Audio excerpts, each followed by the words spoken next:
The chariots were readied, arrows were drawn, battle drums and conches were sounded, and the battle was about to begin when Arjuna asked Krishna to drive his chariot in between the armies.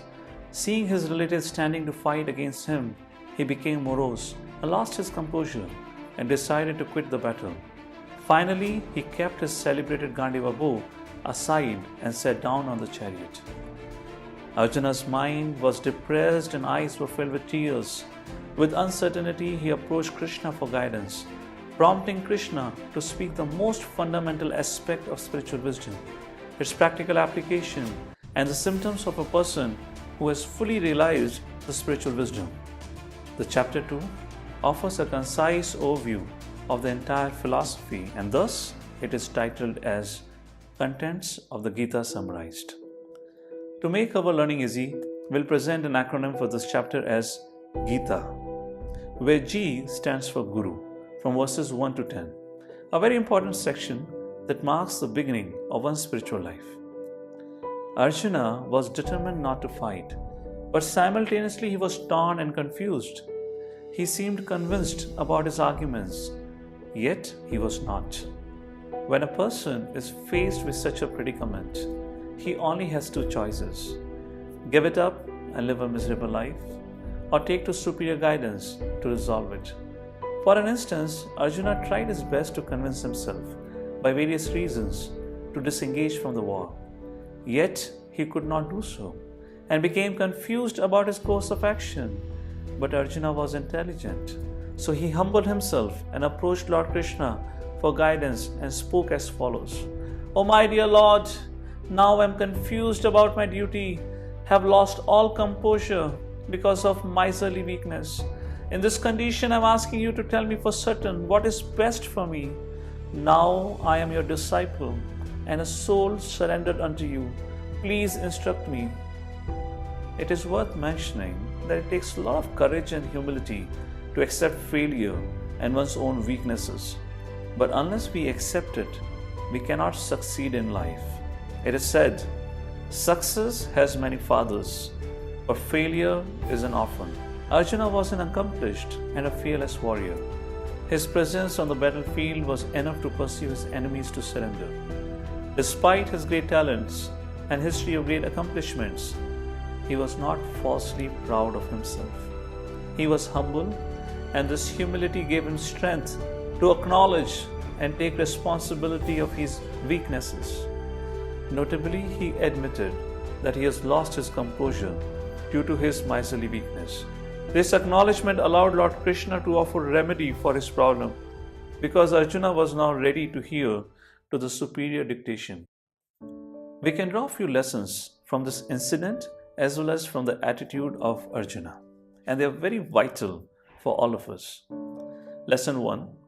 Unless we acknowledge our own deficiencies, until then we cannot accept any guidance, and we cannot rise above our weaknesses. Kindly note, it is rightly said, failure is a stepping stone to success, but only for those who recognize and are eager to learn from their mistakes. Lesson 2. To be progressive in life, it is essential to cultivate humility, because it allows us to take shelter of superiors. It protects us from being falsely proud of our accomplishments and strengths, which otherwise can prove futile in another situation or environment. Similarly, without humility, we cannot understand the wisdom of Bhagavad Gita. We need to approach Bhagavad Gita as Arjuna approached Lord Krishna for guidance. And lesson 3, the fundamental step in spirituality is to accept a guru who comes in an authentic lineage of spiritual teachers and who has mastered the spiritual art. Please note, most things in life require guidance and instruction under a qualified teacher, and the spiritual discipline is no different. One may argue that he doesn't need a guru and can find all the necessary help from the wisdom books. This may be true, but we still require help to reawaken that pure inner consciousness.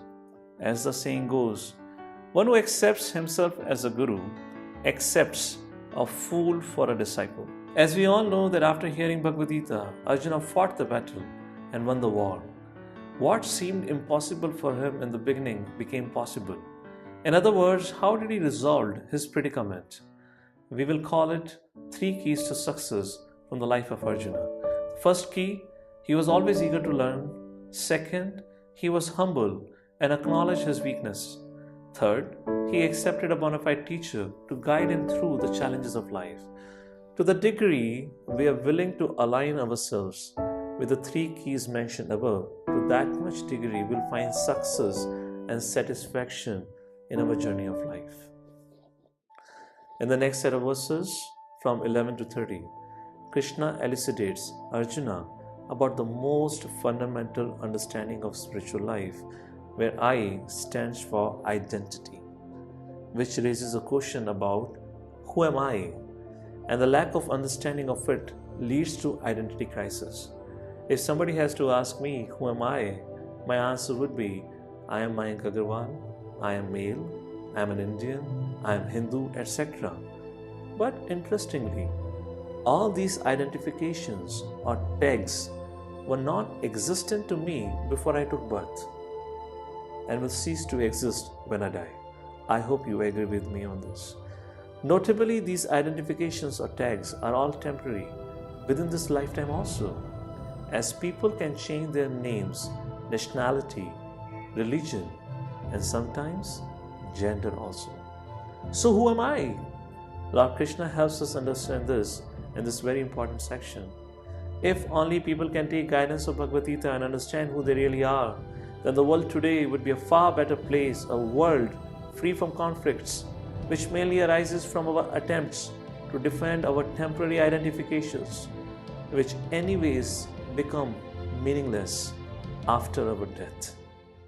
In Bhagavad Gita, 2nd chapter, verse 13, Lord Krishna establishes the distinction between body and soul, and he says, the soul continuously passes in this body from boyhood to youth to old age. The soul similarly passes into another body at death, which means we are spirit souls inhabiting temporary bodies. Just like the driver operates a car or as the bird lives in a cage, we, the spirit soul, are similarly utilizing this body. Although living within the body, we are simultaneously different from it, temporarily operating it to perform activities, to fulfill our desires, and to interact with the world around us. And then, in 2nd chapter, 20th verse, Krishna tells Arjuna, my dear Arjuna, you are eternal. For the soul, there is neither birth nor death at any time. He has not come into being, does not come into being, and will not come into being. He is unborn, eternal, ever existing, and primeval. He is not slain when the body is slain. In essence, the birth and death is of the body, not of the soul. Then what does death means? Krishna gives an analogy to help Arjuna understand this. And it tells in Bhagavad Gita, 2nd chapter, 22nd verse, as a person puts on new garments, giving up old ones, the soul similarly accepts new material bodies, giving up the old and useless ones. Arjuna thinks, that's all? Krishna says, yes. Don't be so much disturbed about it. But what happens after death? Krishna says, well, you reincarnate. And he explains this in 2nd chapter, 27th verse. One who has taken his birth is sure to die, and after death one is sure to take birth again. Therefore, in the unavoidable discharge of your duty, you should not lament. For example, sunrise is followed by a sunset, which is again followed by a sunrise. Thus a cycle continues, as such is the law of nature. It is no different for living entities. Is there any scientific evidence to prove all this? Well, this is not a question raised by Arjuna to Krishna, but this could definitely be a question in our minds. Yes, there are many recorded case studies of out-of-body experiences and also of near-death experiences which proves soul exists.